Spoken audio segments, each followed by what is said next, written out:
Welcome to Qwest Coast, a live play Pathfinder podcast. The Qwest Coast is intended for mature audiences. Content warnings can be found in the episode description.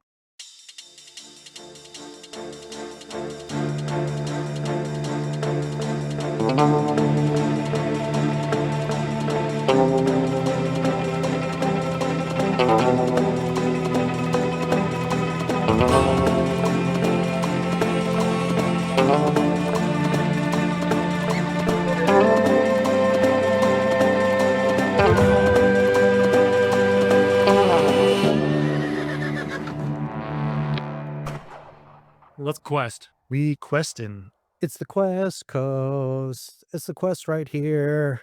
After hours. After dark at night. Wouldn't after dark mean like the morning? Yeah. At first light. Yeah, We quest. Welcome to your 24-hour quest service, the Qwest Coast. After dark is just darker. Darker than dark. Yeah. It's like darker It's than edgy, black. bro. It gets the people going. Darker Than Black is the title of something, isn't it? It's an anime. Yeah. Welcome back to the Qwest Coast.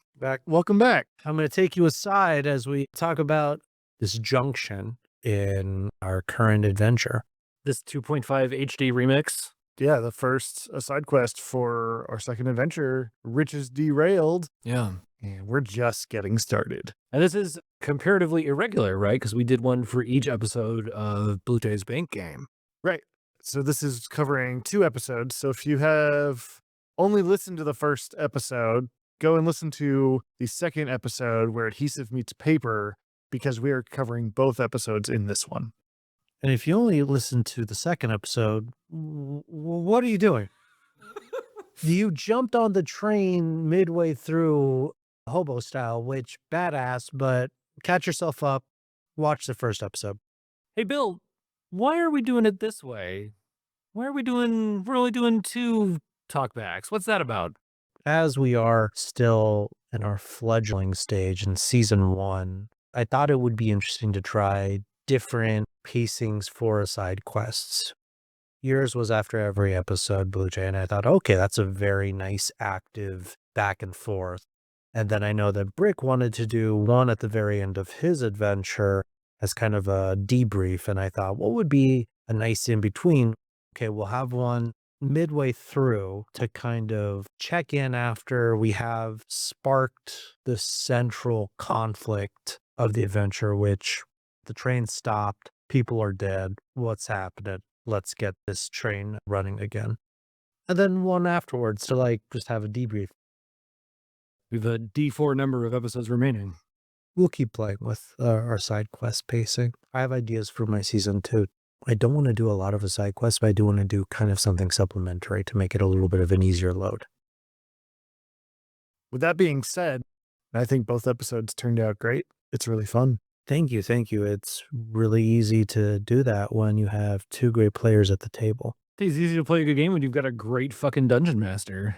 You mean conductor? I do. A game Okay. conductor. A conductor master. Before we start talking about this episode, I actually wanted to bring up old business before we do Oh, new business. Okay. What do we got? We have questions? Quest questions. We do not. None that are audience generated anyway, but internally generated. But we were kind of so focused on getting the show up and running and the first episode's out there and the first adventure up. There were comments on some of the first few episodes that we did not answer, did not respond to, Really? did not even talk about in our side quests. So I was going to bring those up because they're our first commenters. That's awesome. There's no Rule 34 references or anything like that, right? Would that be the worst thing if there were? I won't entertain that churlishness here. Yeah, where are the Thunderhand DD shippers? Are they out there yet? The No, but- Thunder D. But Raspberry has a fan. Who? So from commenter Corianderer, they commented on both our first episode and our first Aside Quest. First comment was just can't wait to hear more. And then their second one was as 2 of 9 siblings and having escaped a toxic home, along with 3, 4, and 5, 6 pending, I'm so interested to learn more about the relationship between 12 and 19. Does 12 feel a protective obligation to 19? Does 19 resent 12's freedom to move about this? I lied. We do have questions. Damn, Sorry. wow. Does 19 resent 12's freedom to move about the city? And did they have to leave any siblings behind? Wow, those are really good questions. Wow. We're asking about 12 being protective of 19? Yeah, that was the first question. Does 12 feel protective obligation to 19? Yeah, 100%. 12, at least in the way it's written, it was like the first to be suspected of being like the promised child. And so like all the siblings that had come before her and all the siblings that came after her, in as much as they are not trying to like assassinate her, in as much as like she can extricate them from that life, I think she absolutely does feel that sense of obligation. And then from 19's perspective, Does she resent 12's freedom to move about the city? what's crazy about it, like 19 is not a slump. Like 19 is I think she's what, a swashbuckler? I thought she was a paladin. No, she married a paladin. She married a paladin. Yeah, she married a paladin. They met during that paladin's crusade. She's a bad bitch is what she is. Right. 19's no fucking slouch, but I think like because 12 has been set up in Tetros Harbor longer, I don't know that I would say there's any kind of resentment there, but maybe there is a kind of like longing for that kind of autonomy. But also like that autonomy for 12 is couched in like the very particular arrangement of what's happening in Tetros Harbor right now. Yeah, we never in that adventure got to see 19 and 12 interact on screen. Yeah. And then the last question was, did they leave any siblings behind? So obviously they left at least 18 other siblings behind. Was there anyone like they were also trying to get out? I think they left at separate times, right? Is there anyone else? It's a good question. In my mind, 12 and 19 live together. If we picked up from 12 leaving the Thieves Guild, she's probably racing across the rooftops back to the domicile where her and 19 are. They have a quick conversation about what's just happened and who's here. And then probably no more than like the next night they're out of town. But yeah, in terms of like who's like strictly in Tetros Harbor, specifically in Tetros Harbor, it's just the two of them. Got it. Yeah, and they're more focused on getting themselves to safety still than looking back at who else. Yeah. At least in the case of like 12 and 19, happenstance that they found each other. You know, because 19 was operating up in Timberwood. And then when that ended, she probably moved south because, you know, most people trying to flee Ceres go south to get down to Korcha. Yeah. It's probably where they ran into each other. But in terms of like intentional linking between the siblings who are trying to kill the other siblings and the siblings that are not trying to kill the other siblings, I think it's still pretty far flung in terms of interconnectivity. All right. Well, thank you, Coriander, for being our first commenter. Great question. And asking great we have questions. questions. Yeah. That's it for questions. We don't have many commenters yet, so I just kind of wanted to highlight all of them. Ebu, that's 2 E's and Boo, commented, "Hi, I really like your project. I'm subscribed on YouTube. Keep it up. It's awesome." That's awesome. Thank you, Ebu. Thank you, Ebu. Fingers crossed you never turn into Majin Ebu. And they actually also have not a podcast, but an audio drama called Radio Furnace. Okay. Ooh. Okay. We will watch their career with great interest. You mean listen? Yes. Listen. We'll listen to their career with great interest. This last one was our first commenter on YouTube from Bob Roberts 2581. He says, corroborative gameplay. Everyone has their own interior goals, ... ideally. This was on the first episode. I don't know if it was a critique or maybe an affirmation of the playstyle. Yeah, or is it like speculation? Like everyone has their own interior goals, ideally? Like maybe he's like, oh, like I don't fully know where this is going and what everyone's about just yet. But either way, Bob Roberts, 2581. Thank you for listening. Thank you for commenting. Yeah. That's all I got. I'll take any and all discussion. We're glad it's percolating in your mind there, Bob Roberts 2581. And if it is a critique, hopefully you listened and enjoyed the rest of the Holy Harbor Heist. And if cooperative gameplay is not for you, I sincerely hope you've listened to our Riches Derailed, because I don't think our main characters have spoken to each other yet. They both have their own goals and they've gone completely different directions, figuratively and literally. Yeah, I guess Dee and Thunderhand don't talk. They don't talk this episode. They have not talked Yeah. in either of the episodes that are out. I wonder if they will. So I guess with that, we are back on subject here and talking about Riches Derailed. Indeed. My feeling now is I have so much admiration for how you played that game, man. Yeah. And how you brought, and like, we're not even done with it. Like, We're talking about Bill here. Bill looks confused. Yeah. About how you conducted that game. For Bill picking up not only this play space, but like this play group as well, and coming into like not only running a game, but running a game in an untested format that none of us like have a ton of experience in. I cannot truly understate how well I think you fucking did, man. Like truly fucking did a great fucking job with this game. Was the sticker system planned? Was that always going to be a thing? Well, first of all, thank you both. That's very high praise and very kind of you both. It was kind of a spontaneous thing that was conceived of.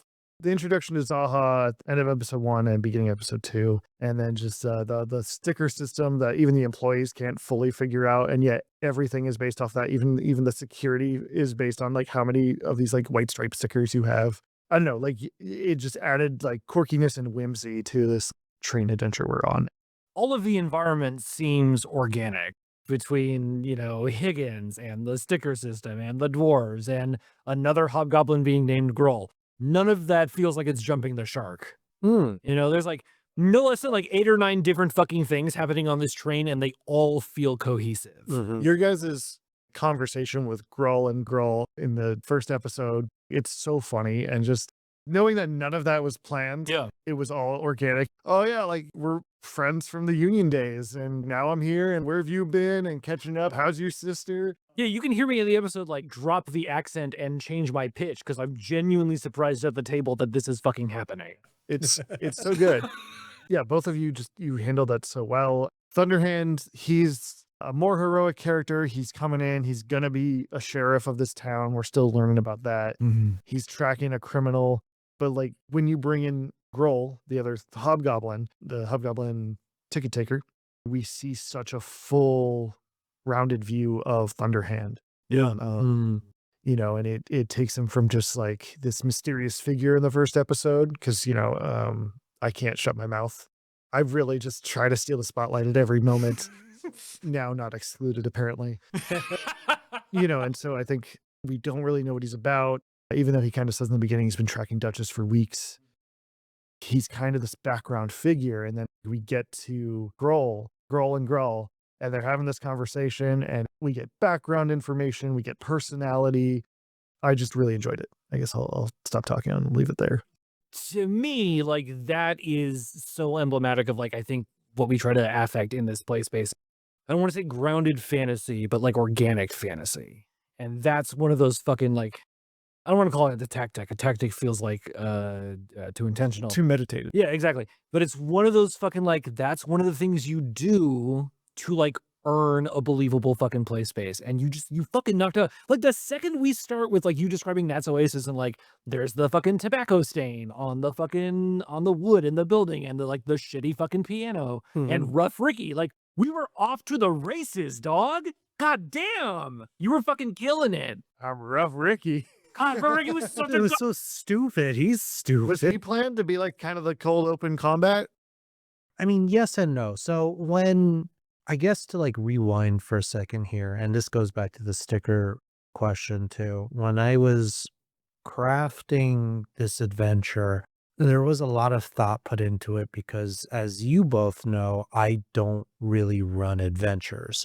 This is like your third or fourth officially? My third or fourth officially. None of them previously were something that went to completion that I was really satisfied with because it always felt very lacking. And prior to this one, we were doing an adventure that was trying to get a bunch of folks onto a ship. And I remember really trying to structure and plan that out very meticulously to account for everything. And it got more or less torpedoed with just a very simple question, which was, why get on the ship? And that really bothered me for quite some time, where I did not want to run an adventure again. Oh man, I'm sorry to hear that. It made me want to honestly just kind of stop playing for a time. And so when I eventually did write another adventure, it was kind of the opposite of it, where I wanted to plan out something, but I wanted it to be a lot more flexible. Anyone can do anything. And that was an adventure in this village of Sadagat, which our other friend actually made, but he was generous enough to allow me to use it for an adventure. Another roadblock happened there, but it was a happy roadblock in the sense that I had designed this adventure to have a particular plot point to follow, and rather than that, it became a hunting food quest with spiders. And Pig Boss. Yes. Pig Boss and Oinker Heaven. No, not too many spoilers. We might revisit that? Okay. we might revisit that. And so in coming into this adventure, the first thing I honestly thought was, fuck, I don't want to do this. I did not want to roll anything because, again, I did not like the thought of rolling adventures. It wasn't an enjoyable experience in leading up to it. It was a very terrifying and anxiety inducing experience. I did want to do this with my friends, though. I'm aware now in my advanced age that you have to get outside of your comfort zone a little bit when trying to think, how am I going to do this in a way where I can enjoy it and I can feel like there's a good control of the situation. In many ways, that kind of inspired the whole concept of the train, because a train is something that does have a momentum to it, but it is also on a very clear track. And it will go from point A to point B somehow. There was still this question of, but how do we get people onto the train? I don't think that was a problem at all. Well, it didn't become a problem because, one, I had two very great players that I'm deeply appreciative made this a very enjoyable, coherent experience.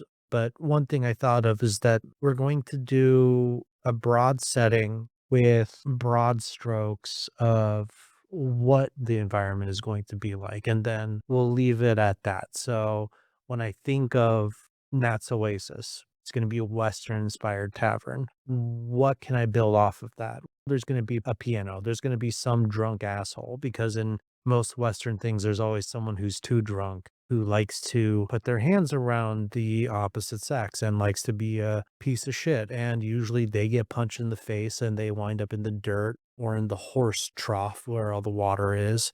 The bottle cracked over the head.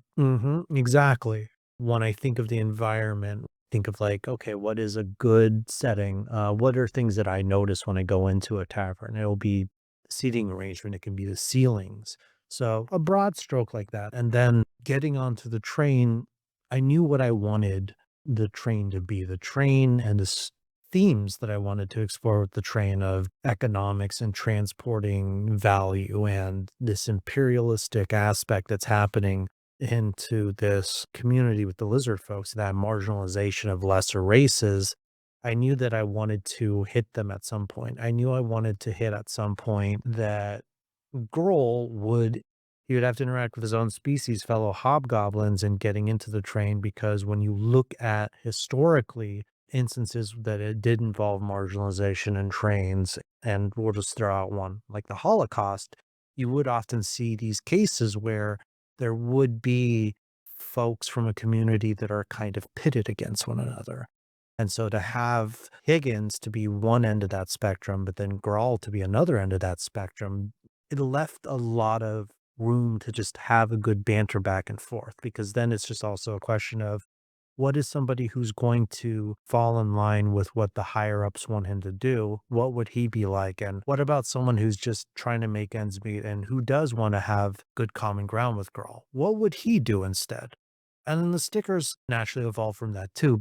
When you look at marginalized communities, it is just a game about labels. So what is a quick way to throw a label? Stickers is a very whimsical way of doing it, but stickers is also just a more easily applicable Star of David or other Holocaust-like symbol. Pink triangle. Yeah. It's a stamp. It's a barcode. Yeah. I really liked your, call it pacing or just storytelling in general. We're introduced to the sticker system because Duchess is being a nuisance, right? And it's like, well, where's your sticker? And it's like this kind of comedic moment. And then you go to Growl and you're like, oh yeah, your pass, by the way, has a blue sticker. And Brick is like, yeah, first sticker required. And then like a couple scenes later, I don't remember exactly the timing of it, but it was far enough where you can enjoy that sticker moment where it's like, yeah, you got a sticker. And Duchess doesn't, and she really wants one. That she's gonna go. She just took a tour of the whole front half of the train, and now she's gonna go all the way back because she wants a sticker. Which is, I don't know, emblematic of whites wanting things that they don't need or can't have, right? Because like the sticker for girl is like the "you can't be racist to me" sticker, Right, but you don't find that out yet. right? During that whole scene, you just find out that you got a sticker and Duchess doesn't. It's like it's just kind of a funny moment. It's like, yeah, he got one. A couple scenes later, we find out oh yeah, Grawl, you look around and you see that all the other hobgoblins, the Oreads, all of the lesser species. I won't say lesser, but the marginalized. Yeah. Marginalized species, they all had the blue sticker. And Prick is just like, oh no. That realization hits. The way you spread that information, that's what makes that hit. And Yeah. every time I hear him go, oh no, like that realization, it hits me. And I'm just like, oh man. Which is really interesting considering, like, and Korcha's not a setting that, like, we have explored a ton in-game, at least in terms of, like, what we've released for the podcast. The southern region of Naito is, like, supposedly a freer place.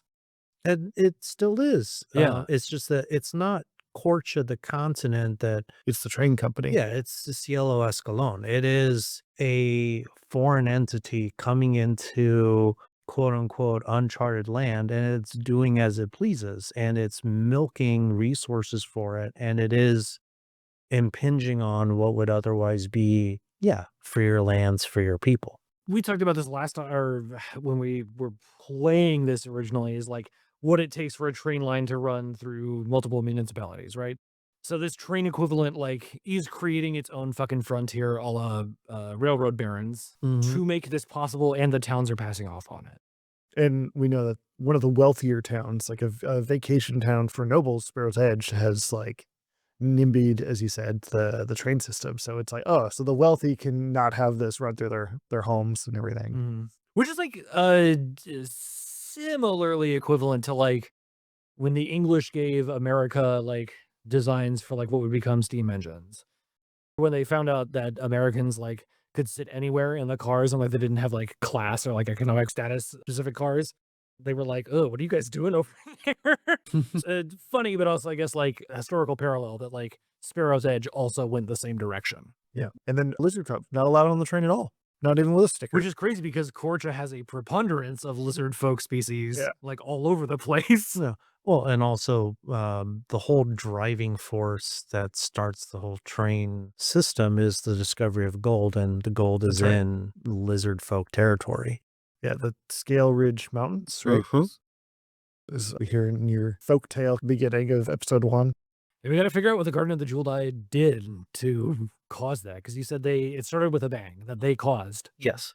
That's an adventure we'll have to play someday. Yeah, what is the Garden of the Jeweled Eye? Because it is mentioned in the beginning of episode 1. Deep lore, brief lore. The Garden of the Jeweled Eye is, I guess, essentially at this point, our Avengers. When we picked up the place setting, because like we started the place setting in what, like 2010, 2011. We played it for a couple years, and then a friend of ours was like, "Hey, you guys know about Pathfinder?" Because we were playing 3.5 at the time. And we were like, "No, what's Pathfinder?" And he slowly, like I was, I think, the first convert to the 3.75 system. And at a certain point, because we could not like create a cohesive or consistent narrative or history for the Naito setting, I was like, fuck it, we'll just move to Golarion. And eventually some of our players were like, oh, but actually we want to keep playing in Naito. So when we started up with Naito again in 2018, the first adventure was those players at the table retaking what used to be an old, like, kind of a clubhouse, kind of a training grounds for like A dungeon. yeah, mages that had like either left or been kicked out of Spellstorm Island, who had like begun to amass themselves. It had gone vacant. Our adventure led us there naturally. And the heroes that took that place over and like began building their enterprise outside of Newport Town became known as the Garden of the Jeweled Eye, because the Jeweled Eye was a scrying stone. Previous adventure group. But yeah, that's an adventure we'll have to play someday to figure out how it is that the Garden of the Jeweled Eye minor event leads to major event. Yeah. It's what happened in Budapest. Exactly. A prequel series? Is that what you're saying? That'll lead to the gold rush of Scale Ridge Mountains and the train? Isn't that the theme of season 6 is? No, I thought season 6 was the where we all play forest animals one. Oh, right. Yeah. It might be season 5.5 Redux. Season 2.8, season 2.9. I think what made the organicism of this adventure so far also has to do with the player contribution. Usually in tabletop, it is common, especially when it is a smaller group, that the party sticks together because that's how you survive the adventure, and that's how you complement each other's array of skills. And yet, we start this adventure, and that hasn't happened 2 episodes in. And There's also not necessarily a true party dynamic. It's more so two characters. Antagonists, yeah. Yes. Yeah. Oppositional. Which I didn't know going in. Rick surprised me when he was like, I've been tracking her for a few weeks now. I'm here to arrest her. I was like, oh, all right, cool. I didn't have a character concept. Like, I couldn't, like, I wanted to do like a half monk, half rogue that was a trapeze artist who like fought with his hands. And I was like, it's too multi-attribute dependent to make it work. And then I was like, oh, Blue Jay has given me something perfect. I'll just fucking play off of that. And that's how we got Thunderhand. I mean, I think it was a great fucking choice. I don't think I've ever played a game like this where, yeah, we start off as enemies, although I don't think the Duchess really knows that or has comprehended it at all. She doesn't yet, anyway. But yeah, I don't think she's like even aware of Thunderhand in any capacity. And I want to say, like, tooting our own horn, I think we do a decent job of threading that needle. Because it'd be very easy to either, like, over or underplay it to be like, oh, well, we'll never find each other. Or, like, we will only find each other. You know? And I think we do a decent job of, like, I go down one direction of the train, you go down another direction of the train. You know? Eventually, like, you know, maybe we'll meet in the middle or something. I think we should give ourselves some due credit for playing that dynamic. And also, that dynamic was able to be played out so well because of how you fucking mixed the interplay of railroading, but also fucking making an open world choice system on something like a train. Mhm. Well, that's also why there's a lot of cutting because, and I'm gonna focus. I'm gonna do the same thing here. I'm gonna start with you, Dee Dee, and then we're gonna get to you, girl. Because there's this really nice pacing that I've grown to appreciate a lot about this adventure, where there's this frenetic staccato aspect of Dee Dee's interactions throughout the train, contrasting with this more methodical legato that Grohl has. Tell me a little bit more about Dee Dee. Who is Duchess Dahlia Danger? Why the hell is she on this train? And what were you thinking as you're like, here I am? Because what I was thinking is, in response to a lot of those things, all right, I'm going to cut to Grohl because I need some time to think, how exactly do I thread this needle? Because I know what points I want to hit, but finding out how to get there took a little bit of processing time for me. It's a lot to unpack here with Duchess. I will say she's an asshole, and I tried to make it clear in the beginning that she was. She's not a good person. She's a very friendly person, but a very selfish person. And I think I tried to show that kind of subtly in the beginning, where she leaves the tavern and she's immediately opening this box that she said she delivered, right? By Allison, who was nothing but kind to her. And to Duchess, she doesn't think she's doing anything wrong because she wants to open it. She wants to see if there's anything for her that she can take.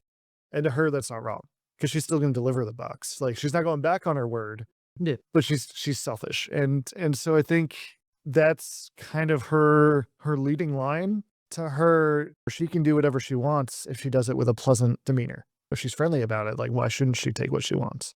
And so that's kind of, I think, every step of the way is her. If she's here to steal any valuables from this train, she just learned something very valuable as she got back to her seat. And that's stickers dictate where you can and cannot go. And the guard even says, Zaha gives the stickers, go back to your seat, right? So now she's like, I need to go back to Zaha because once I get a sticker, I can go anywhere I want. I can take whatever I want. I can become a god. It's a foolproof plan. With that being selfish, I can do anything with a friendly demeanor. She gets back to Zaha, like, what can I use here to get what I want? And it's like, oh, that quest I was given that I totally was going to ignore, like that necklace. Now that's important to me. Suddenly that's the most important thing, is doing the honorable thing and getting that necklace back. So it's like, oh, like, yeah, that's why I need access to every part of the train.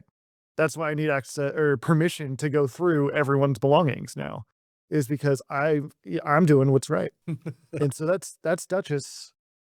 Do you want to do your preamble, pre-story this talkback or at the next one?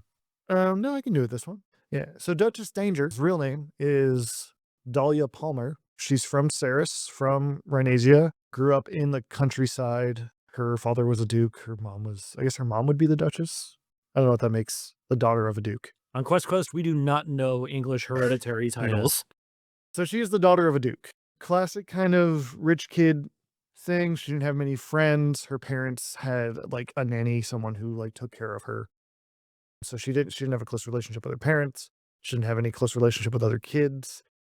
She is a summoner, which I know she hasn't summoned anything yet in this adventure or cast a spell of any sort, but we'll get there. She's a summoner, which is a charismatic caster. So it's basically, as opposed to a wizard who is an intelligence caster, they study, they practice, they hone arcane skills and spells. Great.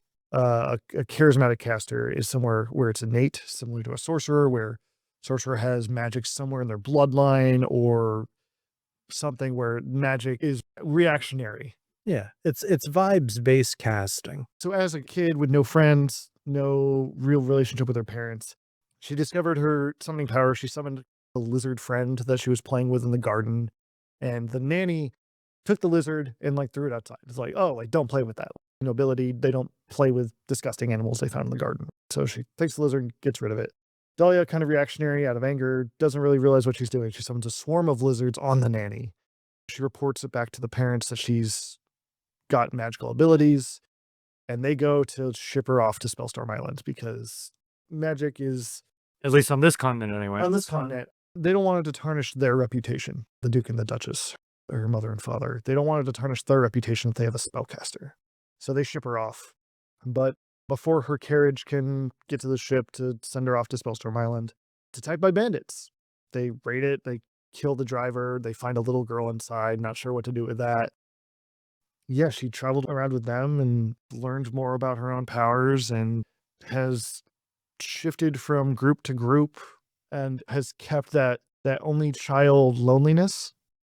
She thinks of herself as independent, but she's always relying on gangs, right? She's always relying on these gangs, but then she always leaves the gangs. She's never with a group for more than a year, except for maybe that first one that like found her and killed her parents. Yeah, she's a bandit through and through, constantly alone, constantly pretending to be self-reliant and confident, but is a lonely child at heart. And I think that's kind of where her summoning magic stems from, is her loneliness. So it's like, she can make friends, Yeah. or at least bring friends to her. Which is interesting because summoners in Pathfinder have a primary summon or an eidolon. So yeah, on top of having access to all of the summoning spells that different classes get. So I think wizards have summon elementals and summon monsters, and druids have summon Nature's plants ally. and summon creatures, summon animals. She gets basically access to all summoning spells as a summoner, plus the unique feature of having an eidolon, which is a special summon that you kind of level up with as you level up, Like a Pokemon. like a Pokemon. She's a Pokemon trainer. Pika-Pee. Stay away from the summoner. I was thinking about that 15 minutes ago. And then I guess last thing I'll throw out there was the inspiration. Have you guys seen Princess and the Frog, Disney's Princess and the Frog? Of course. Lottie, or Charlotte, I think is her actual name, but Lottie, kind of rich kid. The Southern Belle. Yeah, the Southern Belle. That was kind of the inspiration. I was like, oh, like what if she went bad? Mm. And I don't think I nailed the personality quite right. Like I wish I was a little more rambunctious and energetic as she is. But that's kind of that was kind of my start. I was like, that's kind of the base model, and then shifted from that. So I like that. That's very good. And for some reason, Grohl wants her bad, but not in that way. Yeah. Or does he? The Duchess Thunderhand shippers are out there somewhere, I'm sure. Maybe even in this room. I'm not sure if I'm one of them yet. Thunder D. I'll check in next to Side Quest, and we'll see if I've become a shipper of Thunderhand and Duchess Danger. Duchess Thunder fan. D-Hand. Thunder Danger. Thunder Danger. We'll talk about it next time on Qwest Coast. Wait, we haven't talked about Thunderhand yet. Yeah, we have it. His hands be thunder. And I don't think we will. I think we'll save it for the next side quest at the end. Are there any final thoughts or comments about what we've done so far in the adventure? One last reminder before you guys go. If you're listening to this, hopefully you are. If you're enjoying it, send us questions, comments. Let us know what you like. Let us know what you don't like. On our YouTube, on our Instagram, reach out to us, and next to Side Quest, we'll hopefully answer some questions. Send us DMs on the TikTok we don't use.